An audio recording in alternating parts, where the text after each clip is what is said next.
former chair. Let's see if I'm getting people. All right, let me go to the second set.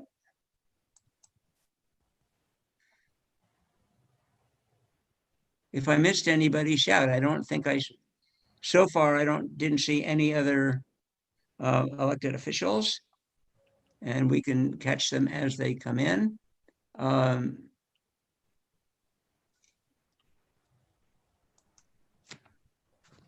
haven't run many Zoom meetings, so bear with me. Before the candidates begin their presentations, I also want to introduce the members of the MGO Executive Board. Alfred Tu, who is in the upper left portion of my screen, and he's got very distinctive hat on, I think. I can't quite make it out. And Jim Mordecai, are you there somewhere, Jim? Somewhere. There he is. Hi, Jim. Nancy Sidebotham, are you there? Well, maybe she will get here shortly. She's supposed to be our timekeeper tonight. Let me tell you some quick things about the MGO Democratic Club. MGO stands for Metropolitan Greater Oakland. We are a 60-year-old grassroots Democratic Club, active in, obviously, the city of Oakland. We were here and active in the 1970s when the transition began from an Oakland that was run by a Republican mayor and a Republican council to the transition when Oakland elected a Democratic mayor and started electing Democrats. Some of our earliest members were some of the first Democratic members of the Oakland City Council. John Sutter, Mary Moore, others. And Chris, who is here, if he unmutes, can probably even add more names than that.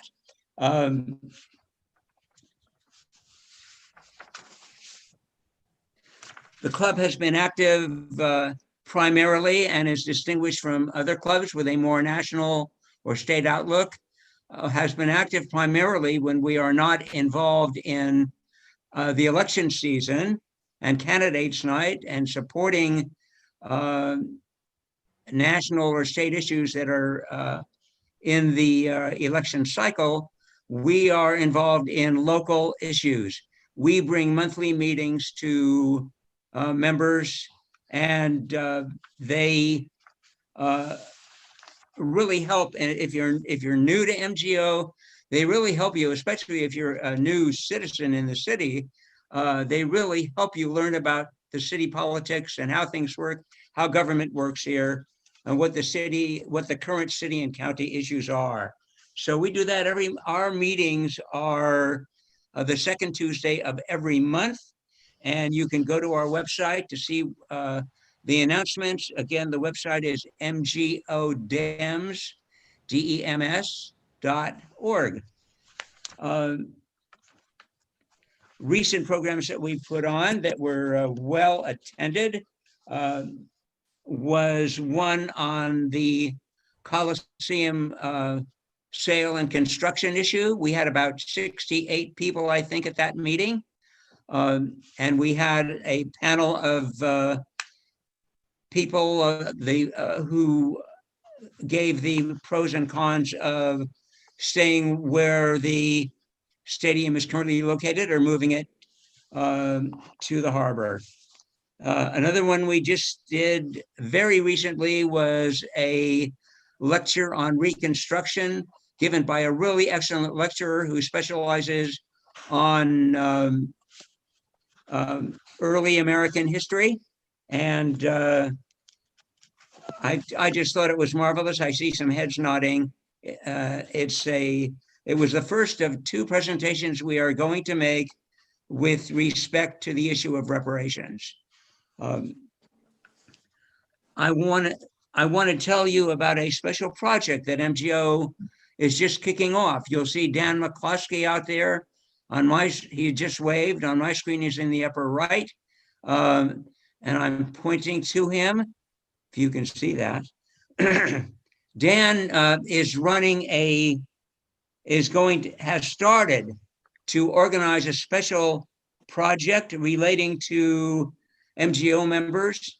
What we plan to do is help give a boost to the Biden-Harris campaign, and that will be done through Dan organizing and telling you how to participate in an effort to reach out-of-state Democratic voters by sending them postcards and text messages. And these messages will tell them where their local registrar of voter is, or how to register in their locality, and tell them to get to the polls. I hope that you'll all join in that when Dan will be calling many of you. And if you want, Dan, you can hear me. Maybe after the meeting, you can post your e-address, so if people have questions, they can get to you. Or if you want to unmute, you can give out your e-address. All right. There we go. Okay. Yeah, I can put it in the chat right now, so everybody can look in the chat. But I know a lot of different groups are sending out postcards. You can also send text, not only for the presidential race, but also for the Senate, so in the House. So I will look forward to reaching out to people and then helping to coordinate so that we can do this. And it's pretty timely because I think by October 10th, you can't send out any more postcards. Okay, and you don't have to send that many. It's just like 20 at I think each person maximum probably like 20 cards. After that, people are not going to have the. So Dan will explain this process. You're going to have to, for the postcards, you're going to have to send away for them. Dan will explain that. It takes about a week to get them. And once you receive the postcards, you got to jump on it very quickly. It's not hard to do. And I know that my wife has already done some of that work, and maybe some others of you have done that. But that out-of-state reach is crucial, and you're all starting to feel the tension as this campaign starts to close, and you want to be able to say you did every possible thing that you could. Thank you, Danny. For tonight, here are the rules for the candidates. Each candidate will have 2 minutes to present his speech or presentation, and that will be followed by 4 minutes of Q&A. The candidate, so I think Alfred will help to make sure that when you have your hands up for a Q&A, Alfred will be recognizing people for that. Excuse me.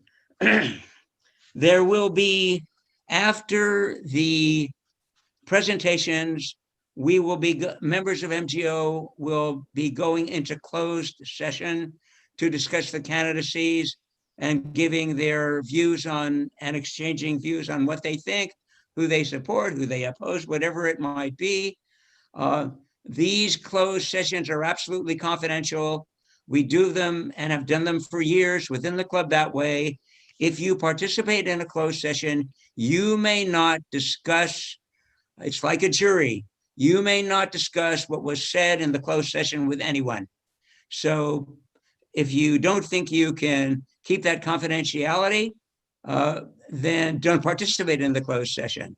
But a breach of that confidentiality can lead to rumors, it can lead to hostility, because it will quickly spread around to candidates and their campaign chairs, and it just won't be good. We have only had that happen one time in all these years, and it was hard to cure. So this is why I'm giving you this instruction so thoroughly. We will not vote tonight. After caucusing, the voting will occur maybe in a few days from now. The reason that the voting is going to occur later is that only paid up members of the club who have also attended this meeting will be allowed to cast a vote. We will be sending ballots out to those individuals, but it's going to take some time for us to correlate. Hi, Nancy, I just saw you there. Nancy Sidebotham is our treasurer, and good to see you. All right, so I'm talking about your part. We're going to send out ballots to the eligible people who can vote after we have verified A, that you attended this meeting, and B, that you are paid up in your dues. If you're a new person here, unless you paid your dues 20 days ago before this meeting, you will not be eligible to vote. If you are what we call a lapsed member of MGO, meaning that your membership lapsed within the last 2 years, then you can pay your dues prior to the time of the vote, and it will count. But again, you would have to have attended this meeting, and then if you're not sure whether you've paid your dues or not, that young lady I just introduced, Nancy Sidebotham, is the person that you ask. It doesn't have to be done tonight, but you can get instructions on how to vote by going to our website, mgodems.org, and checking on Join MGO, and that will give you full instructions. Please follow them carefully. I want to say one thing about it very quickly. That is that this is PayPal, a PayPal window. But when you get on PayPal, you must choose the option that allows you to use your credit card rather than going through PayPal. And the reason is that if you go through PayPal, we won't have your email. Therefore, we won't know how to reach you unless Alfred's been able to pick it up through the registration. So go through the credit card alternative, and that will mean that we can stay in touch with you. Okay, I think that's enough of admonitions and introductions. And the first, let me get my schedule of the voting.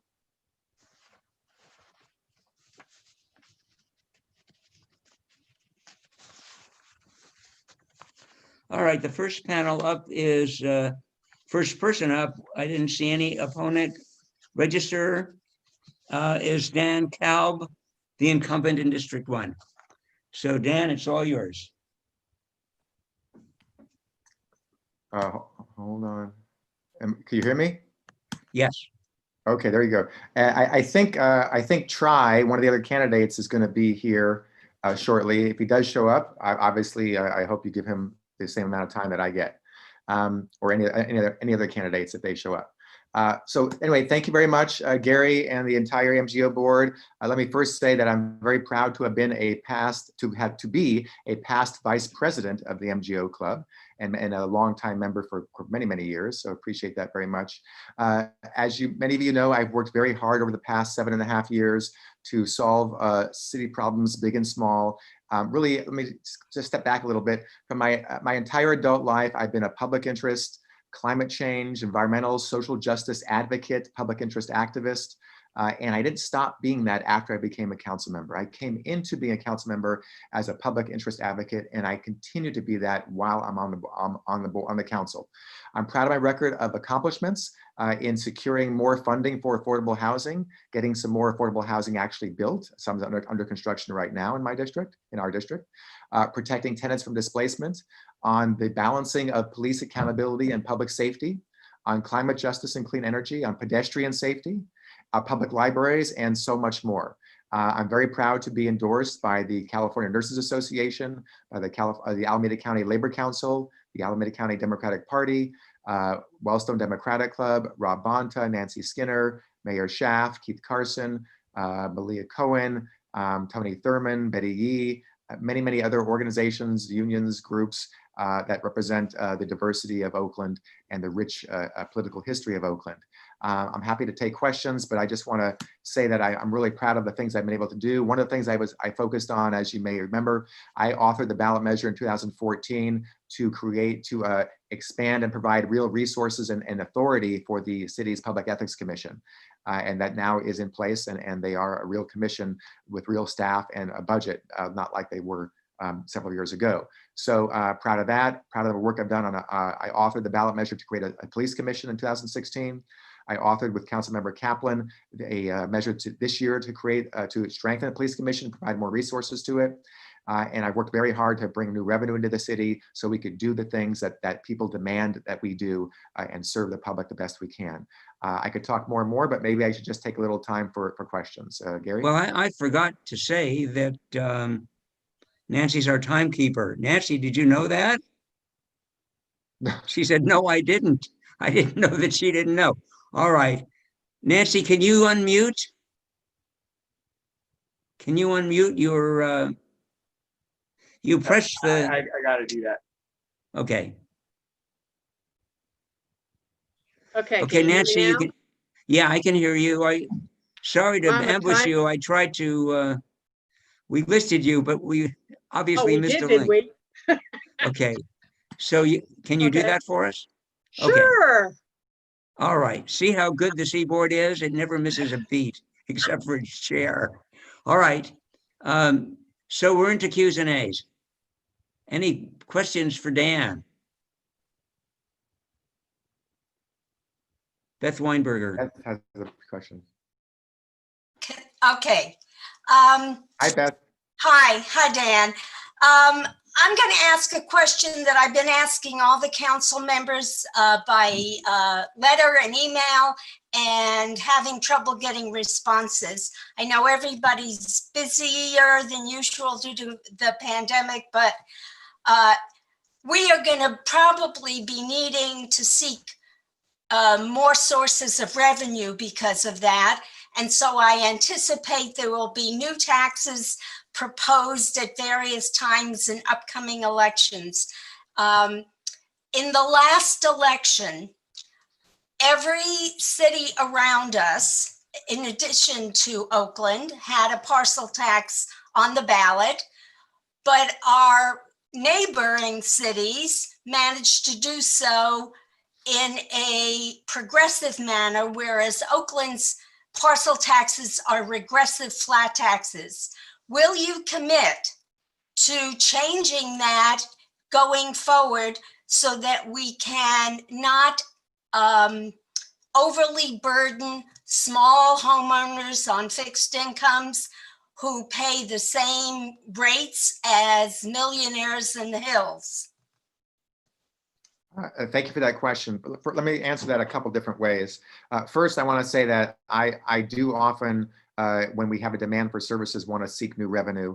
2 years ago, I authored the ballot measure that passed here in Oakland to increase our real estate transfer tax for only properties sold that cost $2 million or more. And that's already bringing in millions of dollars more into our city's coffers over the past year or more and going forward. So I'm proud I did that, and that was a good thing. Yes, if our city attorney says that we are allowed to do that, then absolutely I would want to work with our city administration and my colleagues on the council to have any future parcel taxes to be in some kind of progressive or graduated fashion. It's a partly a legal question, and if it's allowed, I'm absolutely open to making sure we do that. In terms of more revenue going forward, I know that the Measure Z public safety measure will be expire in a few years, and we will certainly want to renew that, and I will support the renewal of that, although it might be modified a little bit.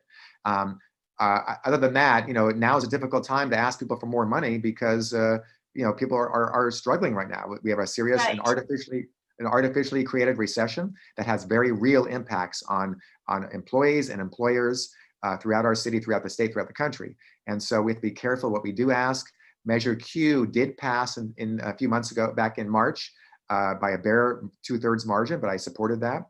And we'll have to be very careful about what we put forward. But I do want to make sure that we make sure as a city that we continue to provide the services that people demand. And that's my top priority. Right. Let me just comment in terms of the legal question. The cities that I refer to, Berkeley, Piedmont, Alameda, that had parcel taxes, they were assessed by square footage. If they can do it, I don't see why Oakland couldn't. That's what we should absolutely Okay. do. Yeah, thank you. Thanks. Other questions?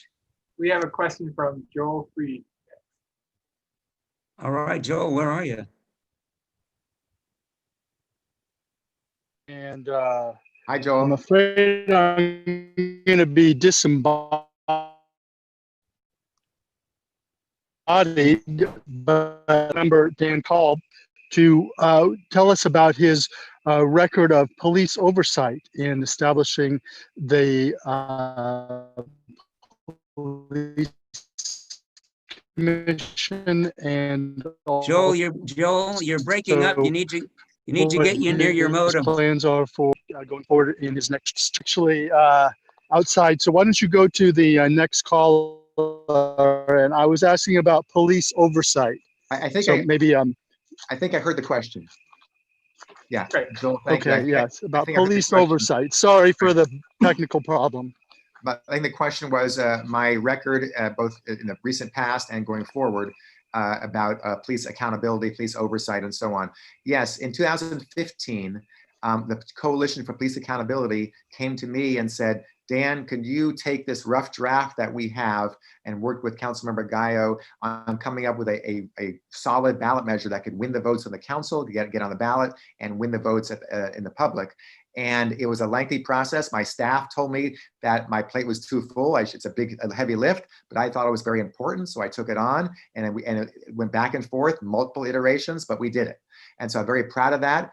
And now I work with Council President Kaplan very closely over the past almost year now to put some revisions on the ballot to give it a little more authority, a little more resources, and a little more ability to do what it needs to do. So I'm very proud of that as well. I also authored a resolution this year that urged the Police Commission to force the OPD to ban the use of chokeholds and carotid restraints, and they've done that and then some, and that's a good thing. There's more we need to do. I want to make sure that our Reimagining Public Safety Task Force, which I appointed someone to recently, has the opportunity to really go through the OPD budget line by line and take the best data available both locally and nationally to see what we could do to enhance public safety while seeing what other ways make sense to enhance public safety. At the same time, while we're not going to get rid of our police department, we need a police department here in Oakland, absolutely. We want to make sure that they are held accountable. We can't let a well-functioning police department be the enemy of police accountability. We need both. We need good oversight, good discipline, and a strong police force to do the job we expect it to do. Dan, I've got a question for you. Yes. I know that you're a co-author of the measure to change some of the elements of the police department, of the police commission that's on the ballot, and I have questions there.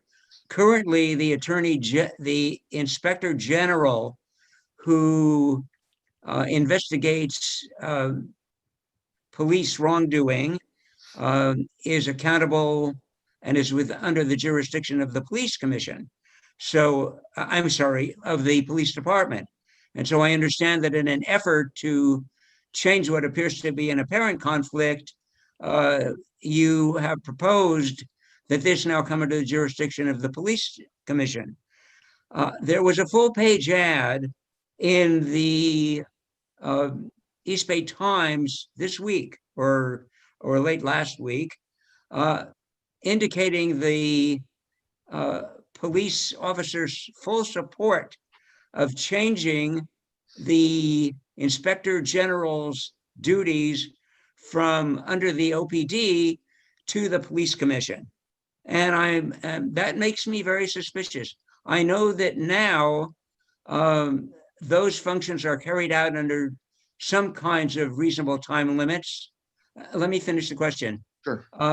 And I also know that the proposal, if it comes under under the police commission jurisdiction, is that they will have up to 275 days or so to investigate and report. So I'd like you to comment on why the police department would be so anxious to support, not the police department, but the Police Officers Association would be so anxious to support your proposal. Sure.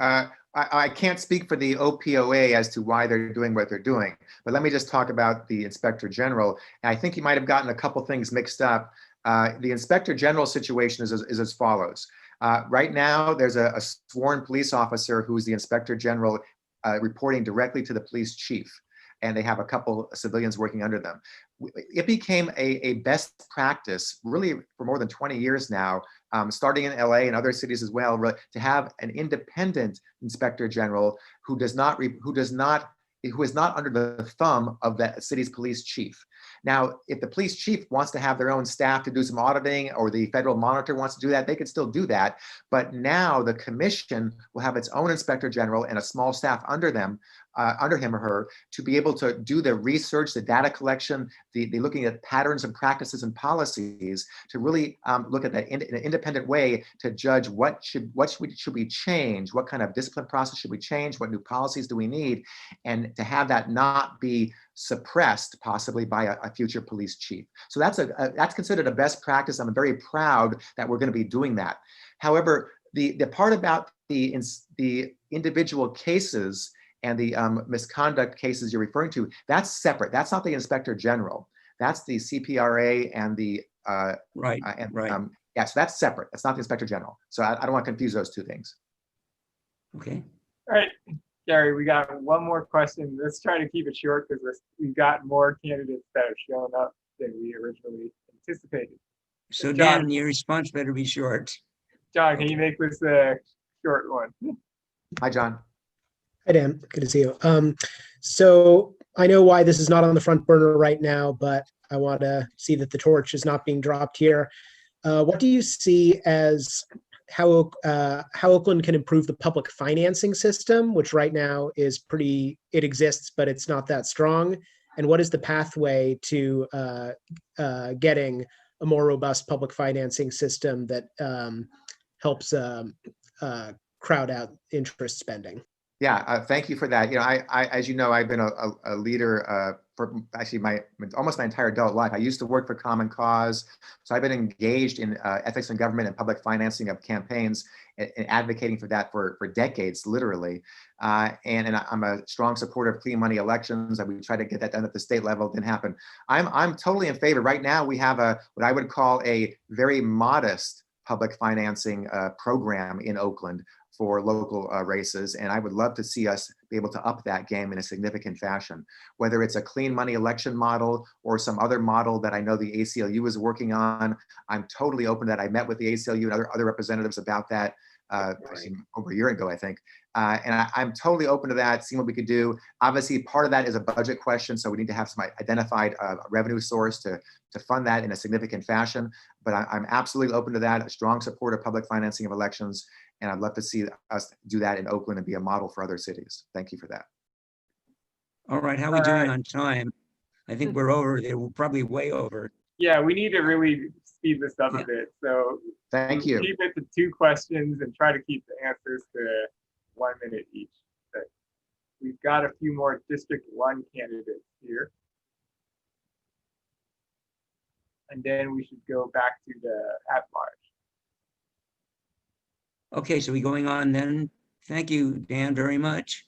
We're going to get your opponent up here now, if she's here. What's the name of your opponent?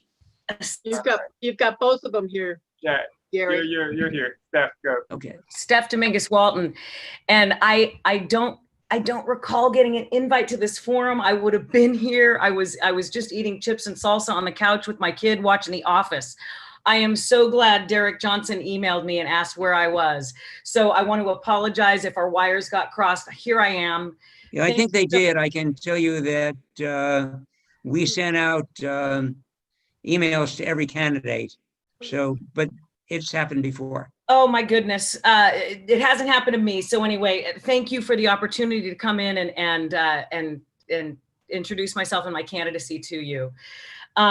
Is there a time limit on my open, or are you going to go 2 straight to minutes. You questions? have 2 minutes for your open, and then there'll be 4 minutes of Q&A.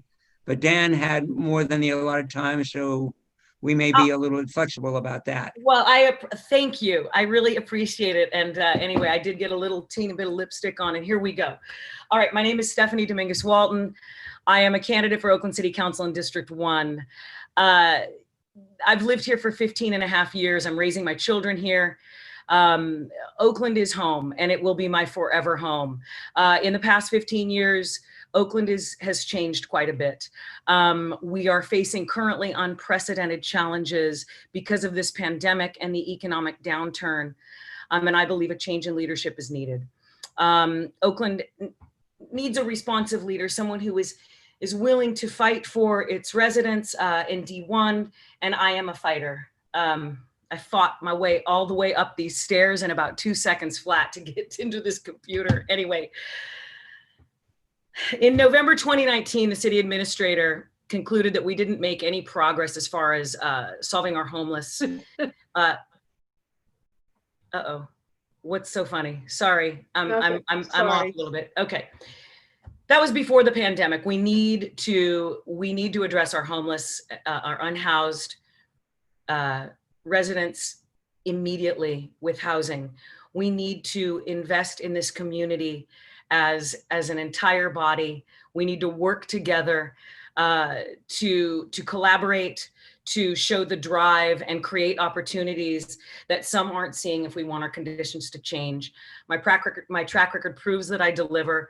I come with over 25 years of experience in the radio and television industry as a woman of color in a male-dominated industry. I would love the opportunity to represent you, and thank you again for allowing me to come in here at the last second and present myself to you. Thanks so much. You're welcome.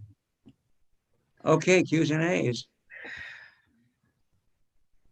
Anybody have questions? You can use the raise hand tool, or, okay, we got Sean. Hello, thank you so much. I think someone else was going to talk about progressive taxes, but I'm not hearing it, so I might as well be me. So it's like, there's this proposal coming around that for a progressive business tax proposal to come about. So it's like, and like every time we have taxes, like sometimes they're progressive, sometimes they're flat rate. So it's like, can you talk about your system with it, like how much you would prioritize progressive taxes? Like when would you consider flat taxes or even regressive taxes? That's part of the spectrum of revenue raising schemes that you would be interested in. Right, good question. Hi, Sean, nice to see you. When the progressive tax measure was initially proposed, I had to do a little bit of research to kind of catch up with the council and see where we stood with it. And one of the things I did was I talked to business owners in the community to get their take and to see how it would affect them. And many of them were completely unsure, and some of them had no idea. And I just asked the other day, a business owner in D1, he has 3 restaurants in D1. And I said, what do you think of the idea of a progressive business tax? And he had no clue.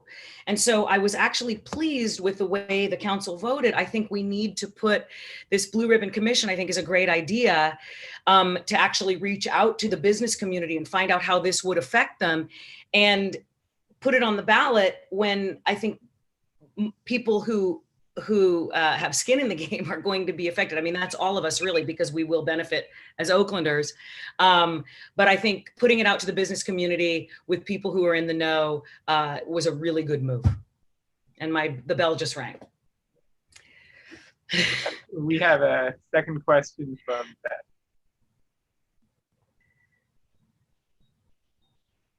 Yeah, I was wondering if you could say a little bit about why what you are offering that is better than your opponents. Sure. Okay. Hi, Beth. Thank you for the question. I think we are at a real change point just in in Oakland. I mean, we know that the issues that we're having at the federal level are affecting us here, but if we are operating from a deficit point moving forward, and we will be, with people demanding police reform and the shrinking of budgets, not just with the police, but elsewhere in the city, to make sure that our residents are getting what they need. What I bring to this position, or what I will bring to this position, is that I am deeply involved with the members of our community, and I am a responsive leader now. I have been campaigning for over 18 months. I answer calls and emails daily, multiple times per day. People know that if they reach out to me, their voice will be heard. And I will respond. And I think that is needed in this district. Thank you for answering about responsiveness. You're welcome. Thanks for asking. All right. Okay, Gary, do you want to introduce the next candidate? sure. I don't know. These are last minute. Try, why don't you go ahead and. There were two opponents to Dan, but they're late scheduled. So whoever it is, please just introduce yourself and we'll go from there. For sure. My name is Tri Ngo. Thanks for having me. I also missed the invite. I'm running because I want to create a government that represents everyone. I was motivated to run because I love Oakland's diversity, and I was watching it disappear. I was watching rapid increase in homelessness, many of whom are people of color.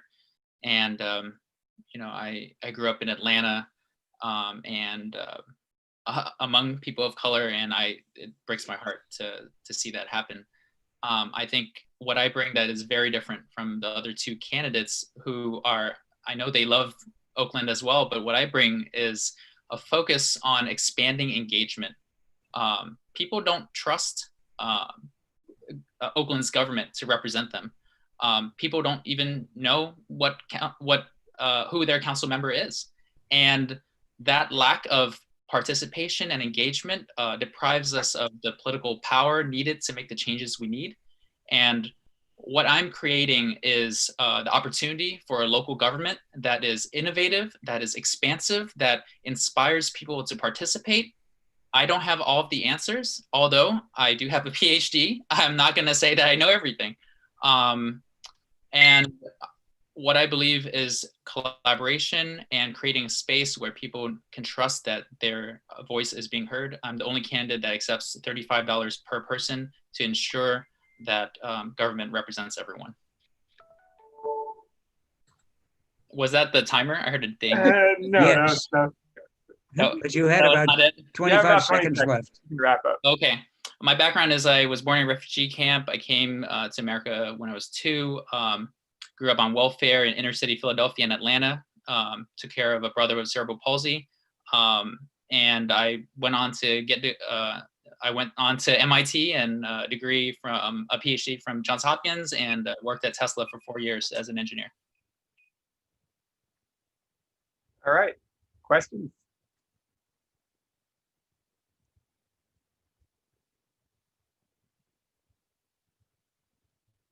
All right. No questions? Okay.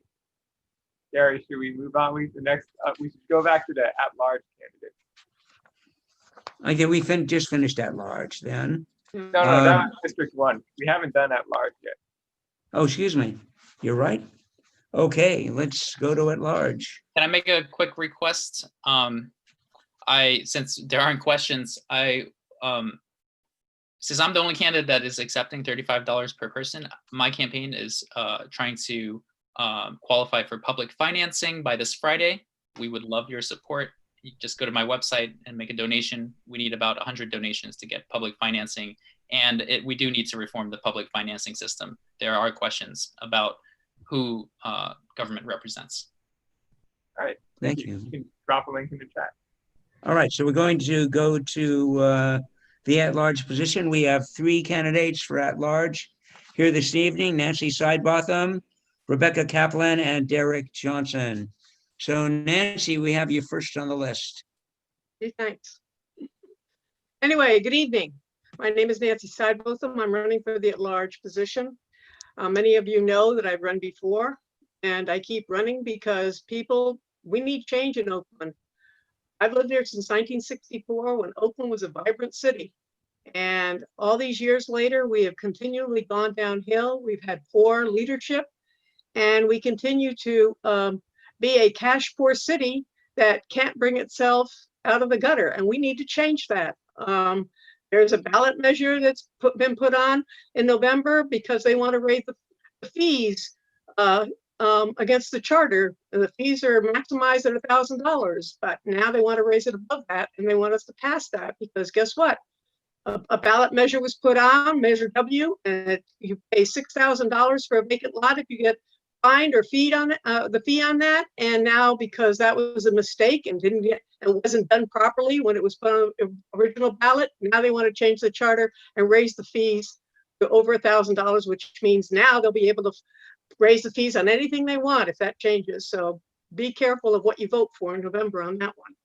I'm here because we have got a serious problem, and if we don't make changes in this town, we are going to be a town that it's not going to exist anymore. We have no representation. Gentrification is happening throughout the city, all over the place. The ordinances and laws that are being passed in this town are hurting everybody.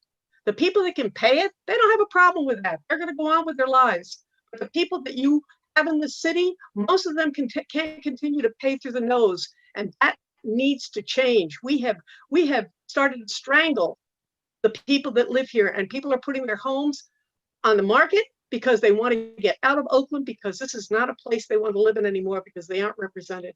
And we need to change that. And that's one of the reasons I'm running. Thank you. Nancy, do you have a specific program For which? to carry out the changes that you think the city needs? Can Well, you tell us some of the things you would do? One of the first things that needs to be done is we need a complete audit of the city of Oakland. Oakland's got money hidden places, but nobody knows where they are. They've been bringing money in, but the way it's put out there is we're a cash poor city. We have no sales tax. We have no major businesses in this town. An ordinance was passed years ago to keep big boxes out of Oakland. We've had staff members that have lived in Oakland and worked in Oakland for years, and they have left to go to other cities. Emeryville, Walnut Creek, San Jose. Those cities have been built up by people that worked in Oakland when they learned what not to do and went to other cities and used their talents and made those cities into prosperous cities. And Oakland has continuously gone downhill, and we're still losing staff right and left because there is no care in the city for anybody. We don't care about our staff. We don't care about the residents. All of a sudden, the big discussion is the homeless, etc. But you're forgetting that we have 400,000 plus people in this town that are getting those services. The infrastructure is completely falling apart. And yet we gave away $74 million to OUSD in the last budget, not this last budget, but the budget before, for a justice program. What is wrong with this picture? A school system that can't even run itself, that's constantly in trouble, and we're getting $74 million for a justice program when our streets and infrastructure are falling apart. We seriously got a problem. And those are the things that I want to change and fight for and get the residents involved in. Thank you. Are we out of question time? I don't see any other questions, so we can move on. All right. Okay, the next person is Victoria Fierce. No. There are more at-large candidates. I'm sorry. Rebecca Looking Derek. in the wrong place. Rebecca. Derek Johnson. Derek, are you back on the call yet? No, he had. We'll do Rebecca. We'll go to Rebecca first. Yes. Rebecca, there you are. Hi there. Hi. Okay, go for it. Good evening, everybody. Thank you so much for coming together to have this discussion. I want to acknowledge that we've all been dealing with a lot, and today for many has been the first day they could breathe the air. So appreciate everyone who's taking the time to be involved in our democracy. Some of the things that I've been working on through this tough time is pushing Alameda County Registrar of Voters to put out more ballot drop boxes throughout our community. And they have now announced that they are doing that. I really want to encourage this year everyone to vote early and consider returning your ballot to an official county registrar drop box so that it doesn't have to go through the mail. I've put a link in the chat which has information about how to do that and where to find them. We've been fighting to fund urgent COVID response, including for our small local businesses, for residents facing displacement, for public Wi-Fi, and to improve our response to the fires, including by opening clean air centers. We've also been fighting to solve some big picture problems, like the fact that when someone is having a mental health challenge and you send a police officer to do it, you send someone with a gun who doesn't have mental health training, it often turns out very badly. And so I work together with community to fight for and win money in the Oakland budget to design and launch a program of civilian trained mental health responders to handle mental health calls. That will save money and save lives. My name is Rebecca Kaplan. I'm honored to be your council member at large. I ask for your support for my reelection, and I'm honored to be endorsed by the Democratic Party, the Oakland East Bay Democratic Club, the Wellstone Club, the John George Democratic Club, and community leaders like Jeffrey Pete, J. Alfred Smith Sr., the council member for District 4, Shang Tao, as well as council members Nikki Bass, Dan Kalb, Noel Gallo, Larry Reed, Keith Carson, Richard Valle, and many others. I'd be honored to have your vote. Thanks. Questions? Okay. I think people, maybe it's the hour. All right. Got a question. I guess unless someone has a question. Thank you very so quickly. much. Yeah, so obviously, thank you so much for all of your work and for keeping city council meetings relatively together, especially during this time.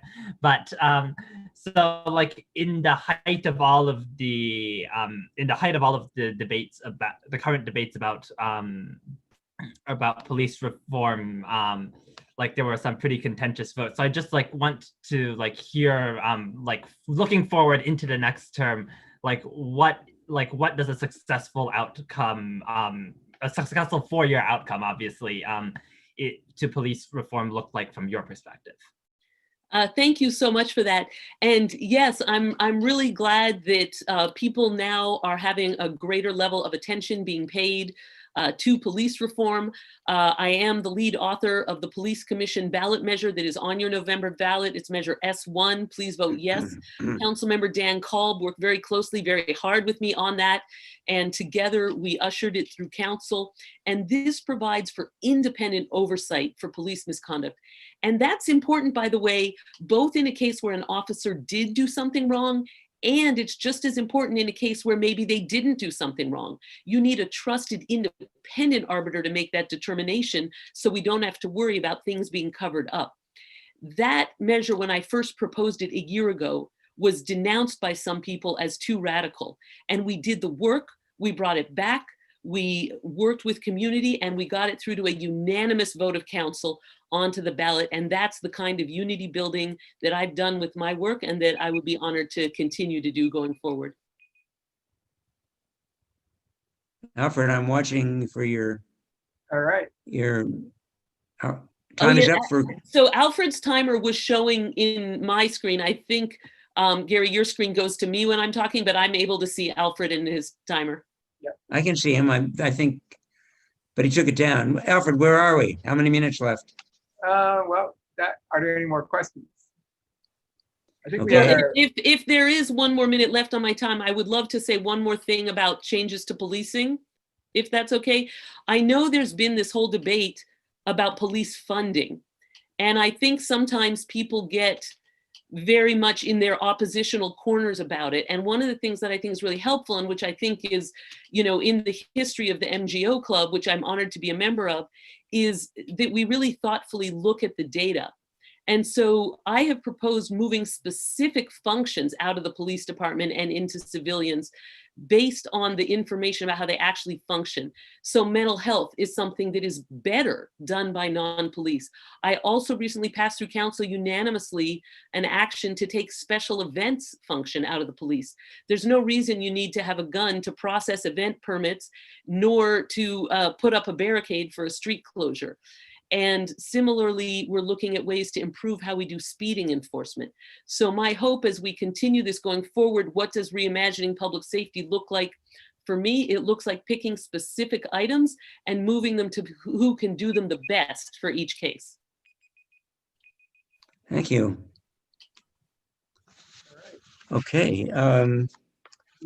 Derek's back. Now we're, excuse me for a second. We have a district. Derek, three- yeah, where is Derek? Did he Derek get had- back here? Derek had to step out for a call, but District 3 candidate we can get to and then come back to Derek. All right, let's do that. Well, then I'll just say thank you so much. It's a pleasure to speak with you all. I'll put my contact info again in the chat if anybody has any individual follow-ups they'd like to take, and appreciate you all. Stay healthy. Thank you, Rebecca. So we're on District 3. Yeah, I see Lynette is here. All right. Well, good evening, I'm everyone. not sure. Hang on for a second, Lynette, because I don't know.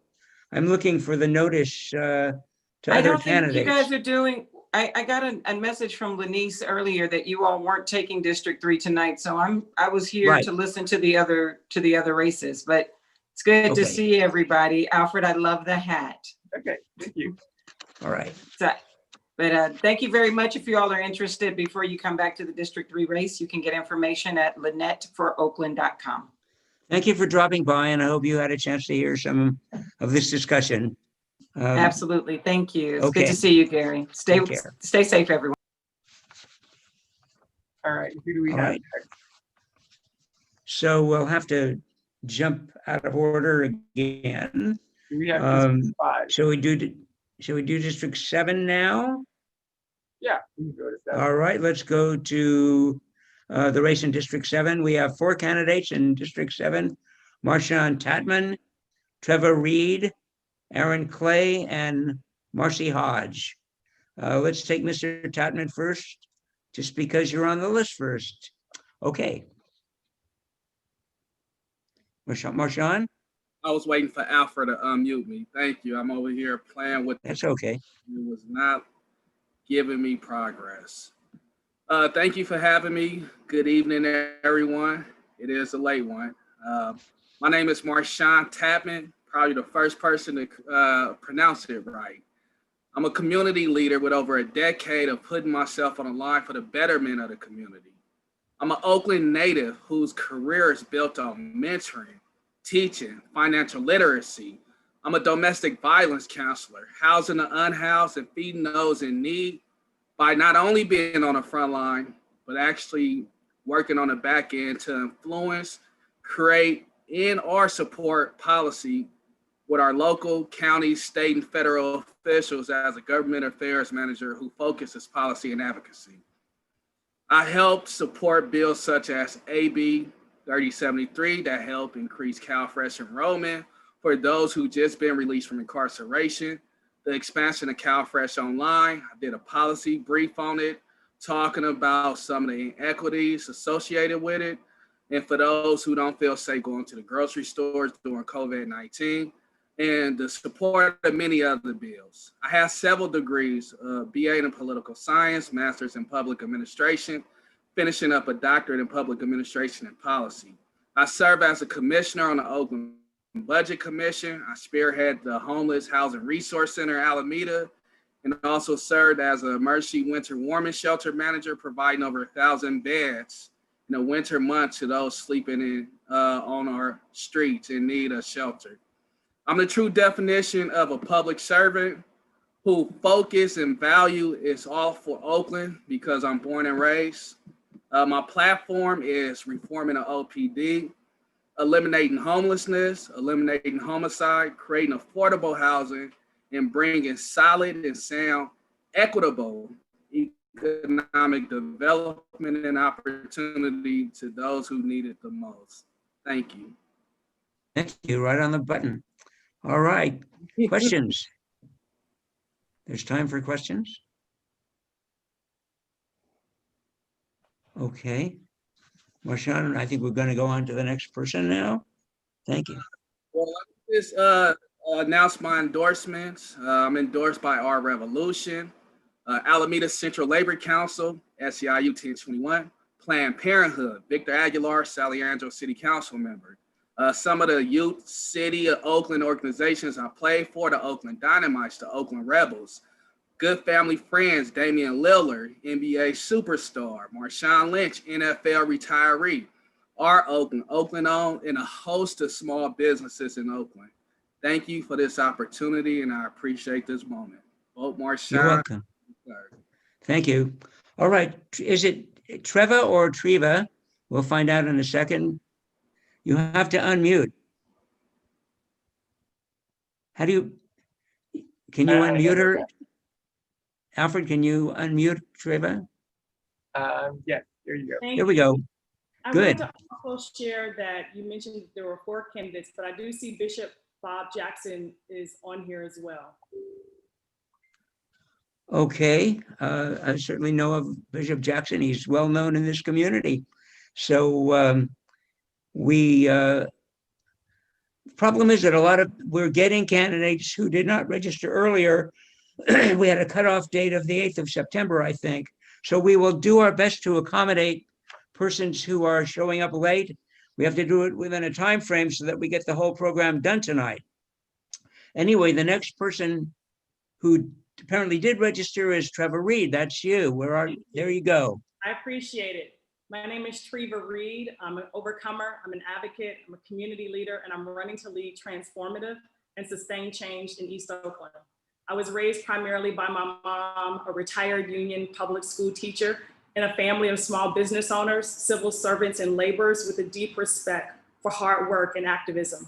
I fight now for families who have endured, like us, the deep trauma of losing loved ones to gun violence, overcoming housing instability, food insecurity, unemployment, domestic abuse, relying on deeply affordable housing, a good living wage, job, and mental health care. I champion those issues, serving on over 10 organizations and having worked for Senator Nancy Skinner while she was in the state assembly on a number of policies and funding that benefited East Oakland. I'm honored to be an MGO member, and I've supported our candidate fight for justice, to challenge inequity, and to influence solutions. East Oakland needs a passionate, experienced, strong leader to fight for us at City Hall, and I'm ready to work to deliver those solutions. I'm endorsed by Councilmember Cobb, Councilmember Kaplan, Senator Skinner, Assemblymember Wicks and Bonta, the Wellstone Renewal Democratic Club, Alameda County Democratic Party, BWAPA, Sierra Club, B-Bond, a number of elected officials, local leaders, and neighbors, and I would be honored to have the endorsement of MGO to help move East Oakland forward. Thank you. Thank you. All right, questions? Trevor, you can, candidates have gotten their PSs in here we when have there's no questions. We have a question from Brandon. From who? Brandon Barranca. He's one of our members. Okay. Brandon. Hi, thank you for taking my question. There has been an uptick in homicides and gun violence in District 7. Treva, can you talk about your public safety platform? Thank you. Wow, yeah. Public safety, Indian gun violence, and the high rate of crime is an important issue for us in East Oakland. Like so many District 7 residents, I have personally been impacted by the trauma and cycles of senseless violence. My daughter's oldest brother, Brandon, who I loved as my son, was murdered at the age of 22. We lost 62 lives in the city, with more than half of those in East Oakland.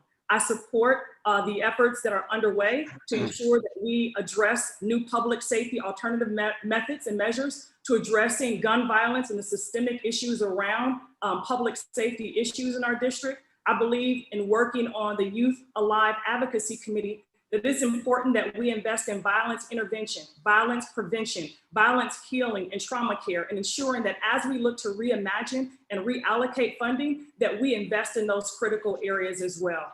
I believe that it's important to have what we call violence interrupters who work on the ground to mediate potential conflict. That has benefited our work with Youth Alive, and I believe that we need to ensure that there's greater investment in those programs and with other community-based organizations.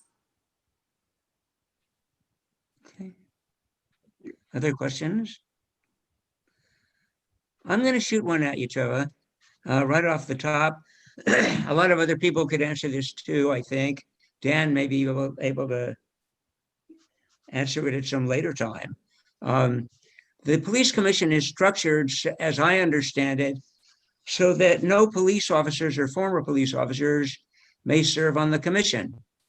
That bothers me. I'm supportive of the commission, but on the other hand, there is so much reported dissension between the African American community and the police that it seems to me that one of the ways, A, that the commission could have more credibility, and B, start to reach out and heal to the police community also, is if a police officer or retired police, not an active police officer, but a retired police officer or other knowledgeable police official were able to serve as a citizen now and get his views in there. I think that would be a healthy kind of exchange and maybe lead to a higher degree of mutual tolerance.